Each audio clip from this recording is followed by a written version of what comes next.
Hello and welcome back to the channel. In this video, I'm going to show you how I texture this stylized Game Ready Shield asset in Substance Painter. You can download the Substance file for free and follow along with me as I texture. Or if you want to learn how to create a stylized Game Ready asset like this from scratch, you can pick up my course where we will go from blocking out in Blender, sculpting in ZBrush, to retopology, mesh optimization, along with UV unwrapping back in Blender. And finally, this video you are watching right here on texturing.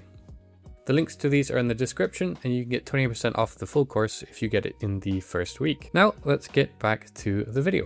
Okay, so let's start the texturing process. I'm going to head over to our layers tab here. I'm just going to delete the default layer, add a new folder, and let's just call this wood.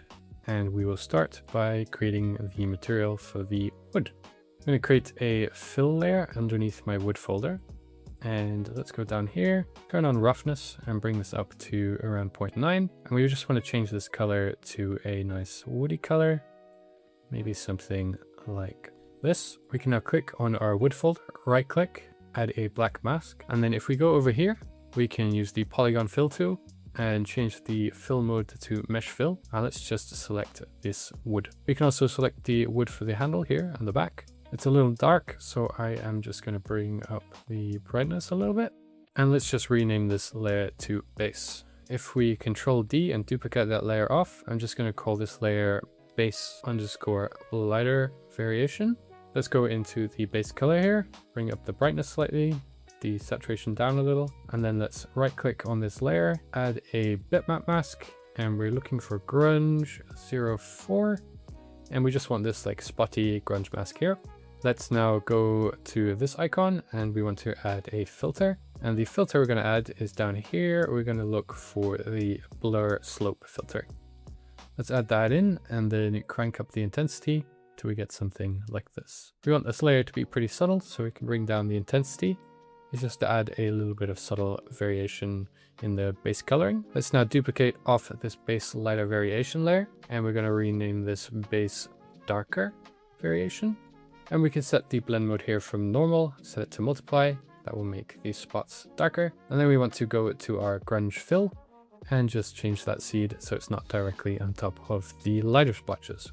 Let's adjust the opacity of this layer again until it's almost barely visible. Okay, we have a little bit of color variation now. Next thing I want to add is a little highlighting on the edges. So let's add another layer. I'm just going to duplicate off the base darker, change this back to normal, crank up the opacity to 100 again, and let's add a bitmap mask. And we're just going to look for our curvature mask.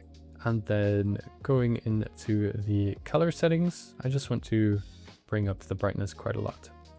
Then going back to our mask with the curvature fill, add an effect up here, and we're looking for a levels. And then we just want to isolate the edge. We just want to isolate the edges using these level handles and something like this. We can then add another filter on top, and I'm looking for the blur filter. And let's crank this up a bit to somewhere like here. Let's rename this layer to edge highlight blurred. And then we can, from here, adjust the opacity if we need to. I'm going to duplicate this layer once more, change the name from Edge Highlight Blurred to Edge Highlight Sharp. Let's remove this blur effect, and then we can adjust the opacity of this layer once more. Let's duplicate off this layer again, the Edge Highlight Sharp, and I'm going to bring the opacity back up to 100, set it to multiply, and then in our levels, we can reset, and then we want to invert. And then we want to bring these handles up to isolate the darker crevice areas more. Let's add a blur filter, just so it's not super sharp. And that's just going to add in a little emphasis to all the wood grain. All right, let's add our ambient occlusion layer. I'm just going to add a fill with just a color, set this to multiply, and then add a bitmap mask with right click. And we're looking for the ambient occlusion. And let's once again add a levels, invert that levels, and then we can slide this gray slider up towards the white and maybe bring up the black as well. And you can see we get some sort of natural shadowing in the color. If I turn this on and off, you can maybe see it a little better. And then I want to bring down the opacity of this layer slightly. All right, I want to emphasize the shadowing a bit more around the rim, but the ambient occlusion mask isn't quite doing it for me. So let's just quickly rename that to AO, duplicate it off with Control D, and rename the new one to AO Painted. Let's just right click on the mask and add a black mask to replace that mask. And then with our brush size higher, I'm going to turn off this pen pressure on the scaling, and we just want to go around the edge of the shield.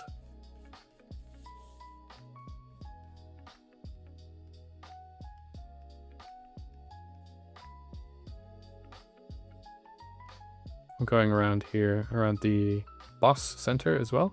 You can do the same on the back side.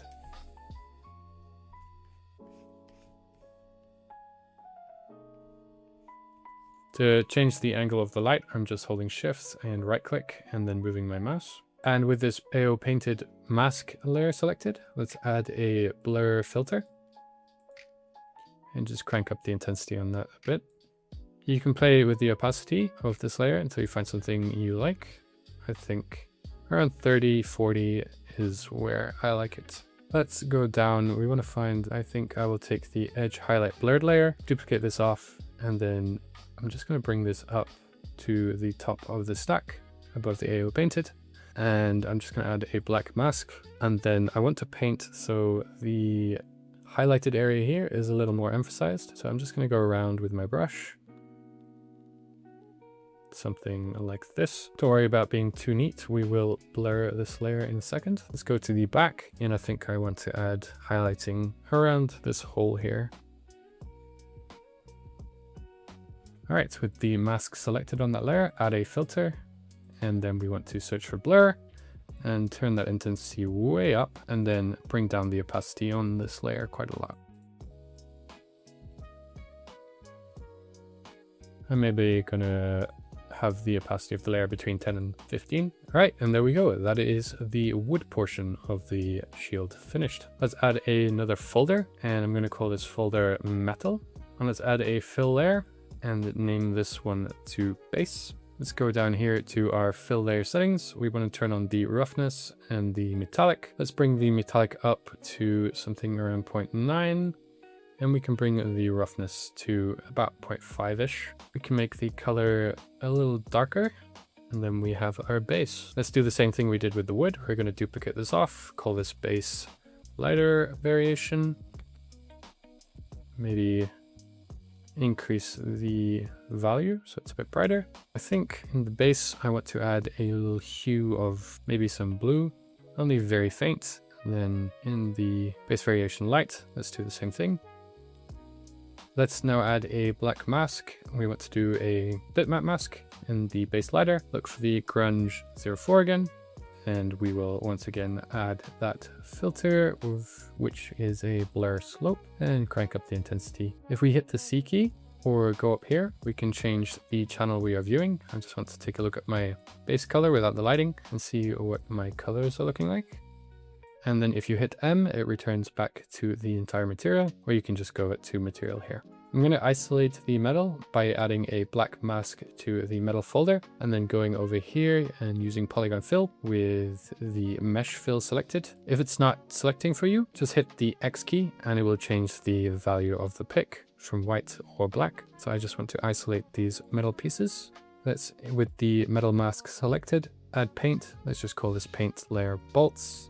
And then we can go in and just paint in where these bolts are. Let's now add the blurred highlights for the edges. Edge highlight blurred. Let's add a bitmap mask. Here, looking for our curvature once more. Bring up the opacity on this, and we can bring up the brightness a lot more, just so we can see what we're doing. And let's add a levels to this mask, and just isolate those highlight areas. You can see we have a much brighter on the edges now. Let's add a filter where you're looking for blur, and crank this way up as well. All right, I want to now bring down the opacity quite a lot, just so we get a bit of highlighting on the edges, but nothing crazy. Let's duplicate this off, edge highlight sharp, delete that blur filter, and then take a look. And just quite a subtle highlight. All right, we want to add another layer. I'm just going to add a base fill layer, set this to multiply, and I want to also tick the roughness on, and let's set the roughness to around 0.7, somewhere around here. And let's just call this AO.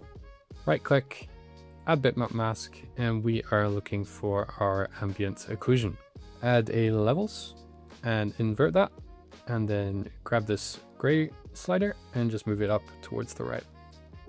Okay, apart from the ambient occlusion, the roughness is very uniform. We can check our roughness values by going here to our roughness. So we can, where we did the base lighter and base darker variation, we actually forgot our darker variation. So let's just duplicate off our lighter variation first and call this darker variation. Set this to a multiply. Let's check how it's looking. Change the grunge matte fill seed just by clicking here. You see it here. And let's just bring down the opacity on that so it's not so dirty. And then if we go to our roughness values again, we can change the lighter variation and the darker variation roughness just to add in a bit more variation. So I'm just bringing the roughness up on both of those layers, and you can see that coming through here a bit, and it just affects the shininess of that metal. Okay, there's the metal. I think that metal is now done. Next, I'm going to add in some paint on the wood. So let's add a new folder. Let's just call this one paint, and then add a fill layer. Let's just call this layer paint as well. I'm now going to add a black mask to the paint folder, and then we can paint in our little design. For me, I'm just going to add in quadrants.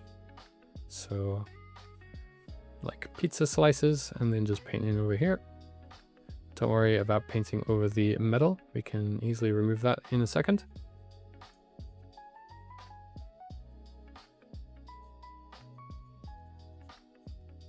All right, we can now, with the mask still selected, go to polygon fill, and we want to have mesh fill. Let's hit the X key. That brings it down to black. And then if we hit the metal again, we'll just take all the paint away from the metal. I'm going to add a folder within the folder, and then we can move our fill layer in there. Let's just call this one painted where, and we can add in a white mask. And I'm going to go to my brushes and maybe pick a different brush. Let's try artistic heavy sponge. And I just want to chip away at some of the edges here of the paint. Maybe a little bit here in the middle, just so it's not perfect when it has a little bit of aging to it. We can go and add a filter blur slope to the painted mask. All right, let's create another folder within the paint folder, move our painted where into this one, and let's just call this one curvature where. I'm gonna add a bitmap mask, and we're looking for our curvature. Select that curvature, and then with the mask selected, add the levels, and we can just adjust the levels until we have something we like.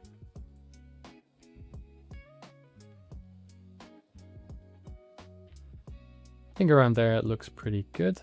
So we now have the paint finished, and the last thing we need to do is the handle wraps here on the back. So let's create a new folder, and let's just call this one wraps. Create a base layer, just gonna call it base, and we can set the roughness to around 0.9, and I'm gonna go for a reddish color.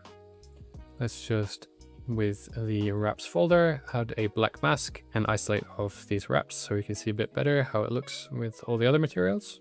And then we're going to do the same thing that we did with all the others. We're going to add a light and darker variation, just adjusting the saturation brightness slightly.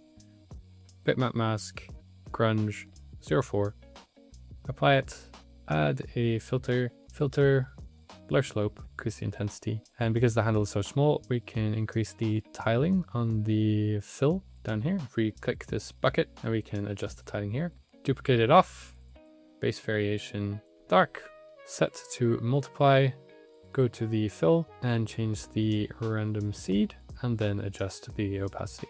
Let's do an edge highlight layer, just duplicating the dark, changing the mode to normal from multiply, and just calling this edge underscore highlight. And we're looking for a bitmap mask curvature. Set that curvature, add a levels. Let's increase the opacity of the layer so we can see a bit more. and just bring those levels in to isolate the peaks. And just bring the opacity of this layer way down. Add in another fill. We are setting it to multiply, calling it AO for ambient occlusion. Right click, bitmap mask, ambient occlusion. Add another levels, invert that levels, and then just crank this way over to the right. Then we get a bit of shadowing there in the base texture. And there we go, we have our fully textured stylized shield. I hope you found this tutorial series useful, and I will see you in the next one.